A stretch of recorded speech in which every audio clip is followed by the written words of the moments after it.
Hello guys, চলো ভিডিওটা আগে দেখি, তারপর দুষ্টু মিষ্টি ছ্যামরা ছ্যামরিদের ফানি কমেন্ট পড়বো। Let's start. দান কমন বিষয় হ্যাঁ, আমার সাথে এরকম কখনো হয় নাই। আসলে আমার সাথে এমন হয় না। প্রথম আমার সাথে এই ডিমের যুগে একটা খুব সুন্দর এটা। আধা কিছু মনে থাকবে হয়েছে রাখ।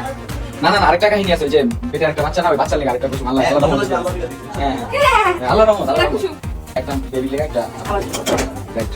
কেউ ডিম দেখে নাই, লাউ সহ লাউয়ের বোটা দেখতিছে। ছি, লজ্জা তো করে, নিপল পর্যন্ত বোঝা যাইতেছে। মানুষ একটা ওড়না তো বুকে জড়ায়, কি বিশ্রী লাগতেছে দেখতে, তাও আবার সোশ্যাল মিডিয়াতে ছাড়ে এমন ভিডিও। ডিম কই, দুটা লাউ। এখানে তো বড় দুটা কুসুম দেখা যাচ্ছে, বাচ্চা খাবে কিভাবে? ডিমের মতো ল্যাটকাইয়া গেছে। হ্যালো গাইজ, চলো ভিডিওটা আগে দেখি, তারপর দুষ্টু মিষ্টি ছ্যামরা ছ্যামরিদের ফানি কমেন্ট পড়বো।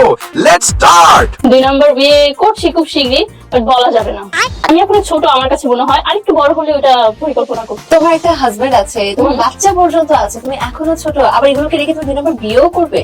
সেটা হতে পারে না, মানুষের রুচি পরিবর্তন হতে পারে না। যেমন তুমি যদি প্রতিদিন বিরিয়ানি খাও, তোমার কিন্তু প্রতিদিন বিরিয়ানিটা ভালো লাগবে না, একদিন ইচ্ছে করবে অন্য খাবার খেতে। কিন্তু সবার ক্ষেত্রেই এই বেডি কয় কি 2 নাম্বার না, ভবিষ্যতে 5 নম্বর বিয়েও করবে, আমি বলে দিলাম। এ কি বলে, আমি আগেই জানতাম, এক কথায় শীত যাবে না গো। বিরিয়ানি থুয়ে পান্তা খাইতে মন চাচ্ছে। এই ছালি লাইফকে বিরিয়ানির সাথে তুলনা করলো, ও রুচি ভাতার বদল করা।